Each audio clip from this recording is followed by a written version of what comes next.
Hello everyone, this is me Pulkit Raj and we are going to start a new video on stateful and stateless systems. This is part 4 of the series System Design Interview and let's get into the topic. So स्टेटफुल architecture क्या होता है? एक स्टेटफुल architecture ऐसा system होता है जो कि remember करता है इंफॉर्मेशन।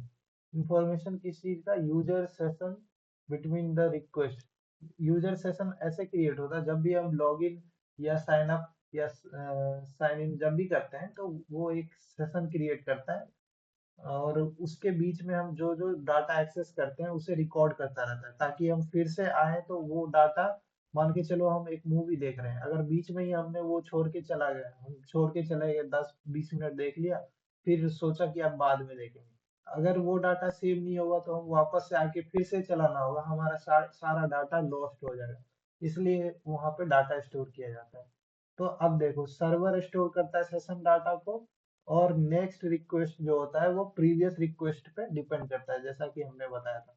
तो अब देखो, रियल लाइफ एनालॉजी क्या है इसका, स्टेटफुल आर्किटेक्चर का। अब आप एक ऐसा होटल में जाते हो जो कि आपको सेम रूम एवरी टाइम देता है, प्रत्येक बार वो सेम रूम ही देता है। होटल आपको और आपके रूम नंबर को भी रिमेम्बर करता है। अगर मान के चलो वो होटल जो कि सिस्टम है वो फॉरगेट कर जाता है आपका इंफॉर्मेशन, तो सर्वर क्रैश हो जाएगा और आपका सेशन लॉस हो जाएगा, आपका बारे में कोई डाटा नहीं रह पाएगा सर्वर के पास। तो स्टेटफुल सिस्टम के कैरेक्टरिस्टिक्स क्या है? सर्वर इंफॉर्मेशन स्टोर करता है सेशन का। स्केलिंग डिफिकल्ट होता है, इसके लिए हम स्टिकी सेशंस का यूज करते हैं। फेल ओवर इज हार्ड, एक बार जब सर्वर क्रैश हो जाए ना तो फिर वहां से फिर रीगेन कर पाना इफिशिएंसी मुश्किल होता है। और लॉन्गर रनिंग सेशंस के लिए हम यूज करते हैं ताकि जो हमारा डाटा स्टोरेज है वो काम आ सके। इससे ज्यादा मेमोरी यूसेज होता है सर्वर पे। और स्टेटफुल का टेक्नोलॉजिकल एग्जांपल जैसे ट्रेडिशनल वेब एप्स हो गए, पीएचपी, जावा, सर्वलेट्स, ये सारे जब भी हम लॉगिन सेशन क्रिएट करते हैं तो ये जे सेशन आईडी एक सर्वर मेमोरी में स्टोर कर लेता है। अब डाटाबेस कनेक्शन स्टेटफुल होते हैं, डाटाबेस ट्रैक रखता है हमारे ट्रांजैक्शंस का। एफटीपी और एसएसएच सेशन जितने भी कनेक्शन होते हैं वो एक स्टेट मेंटेन करते हैं। करंट डायरेक्टरी ट्रांसफर्स, ये फाइल ट्रांसफर प्रोटोकॉल, ये सारा ये डायरेक्टरी मेंटेन करते हैं। गेमिंग सर्वर्स प्लेयर पोजीशन को रिमेम्बर कर लेते हैं, फिर इन्वेंटरी, एक्टिव मैचेस और सारा इंफॉर्मेशन वो सर्वर पे स्टोर करते हैं। अब देखिए, स्टेटलेस आर्किटेक्चर क्या है? एक स्टेटलेस सिस्टम ऐसा है जो कि खुद कुछ रिमेम्बर नहीं करता रिक्वेस्ट के बिटवीन। जब भी हम रिक्वेस्ट हमने कुछ किया है तो उसके बीच में जो भी डाटा का एक्सचेंज हुआ है उसे वो रिमेम्बर नहीं करता। सारा रिक्वेस्ट आपस में इंडिपेंडेंट होते हैं और कंप्लीट होते हैं, जिसमें जो भी डाटा चाहिए वो पूरा होता है। रियल लाइफ एनालॉजी, जैसे हम जोमेटो या स्विगी से फूड ऑर्डर करते हैं तो अब प्रत्येक बार हम जब फूड ऑर्डर करते हैं तो ये जो स्टेटफुल, इसमें स्टेटफुल और स्टेटलेस दोनों का यूज हो रहा है। स्टेटफुल में जैसे कि आपके पासवर्ड्स, आपके प्रोफाइल को याद रखना, सेव्ड एड्रेसेस, ये सारी चीजें, ऑर्डर्स, प्रीवियस ऑर्डर्स, ये सब सारी चीजों को याद रखना। वहीं पे स्टेटलेस में आप एक नया सेशन क्रिएट करते हैं जब भी आप एक ऑर्डर करने जाते हैं, वो पिछला सेशन नहीं क्रिएट करते हैं। क्या पता आप सेम ही फूड सेम ही होटल से ऑर्डर ना करें, इसलिए हर बार एक नया सेशन क्रिएट किया जाता है। अब देखिए, स्टेटलेस आर्किटेक्चर का कैरेक्टरिस्टिक्स क्या है? कोई भी सेशन स्टोर नहीं होता सर्वर पे।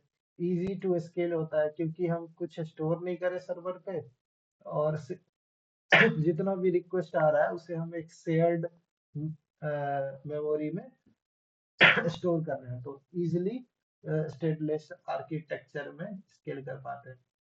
क्योंकि हमने एक अलग से डाटाबेस शेयर्ड मेमोरी का स्पेस बना लिया। अब मान के चलो 4-5 सर्वर है, एक सर्वर पे हमारा यूजर इंफॉर्मेशन है ए का, एक सर्वर पे यूजर इंफॉर्मेशन बी है। अगर दूसरा सर्वर बिजी है, अ, दूसरा सर्वर बिजी है तो सर्वर बी के पास जाएगा, तो उसके पास उसका अगर स्टेटफुल होगा, क्योंकि वही रिमेम्बर कर रहा है, स्टेटफुल होगा तो वो उसके डाटा को वैलिडेट ही नहीं कर पाएगा। वहीं जब शेयर्ड डाटा, जो कि स्टेटलेस आर्किटेक्चर का फीचर है, वो पूरा उसके इंफॉर्मेशन को याद रखेगा सारे सर्वर्स का और उसे तुरंत दे देगा। इसलिए यहाँ पे लोअर मेमोरी यूसेज होता है, मोर डाटा सेंट पर रिक्वेस्ट, क्योंकि यहाँ JWT टोकन्स यूज होता है, जो कि साथ में प्रीवियस रिक्वेस्ट को भी डाटाबेस से लेकर के आते हैं। अब टेक्नोलॉजिकल एग्जांपल्स, रेस्ट एपीआई में every request authentication JWT token, ये सारे स्टेटलेस होते हैं। Server zero session user session को स्टोर करता है, जैसे CDN Akamai. Server serve static content no session handling, जैसे CDNs कोई भी सेशन हैंडलिंग नहीं करते, प्रीवियस रिक्वेस्ट में डाटा एक्सचेंजेस को रिमेम्बर नहीं करते।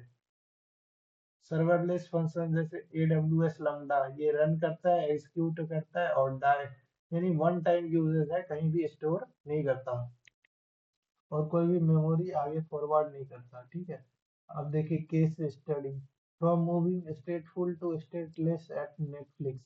प्रॉब्लम क्या था कि नेटफ्लिक्स एक स्टेटफुल आर्किटेक्चर को यूज कर रहा था।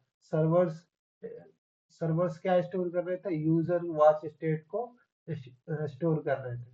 जैसे ही सर्वर क्रैश हुआ, यूजर का डाटा लॉस्ट हो गया।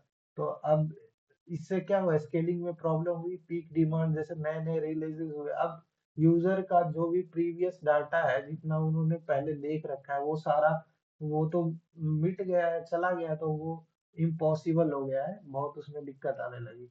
तो फिर इसका सॉल्यूशन क्या था, सॉल्यूशन नेटफ्लिक्स एक स्टेटलेस माइक्रो सर्विसेज आर्किटेक्चर में मूव ऑन कर गया है।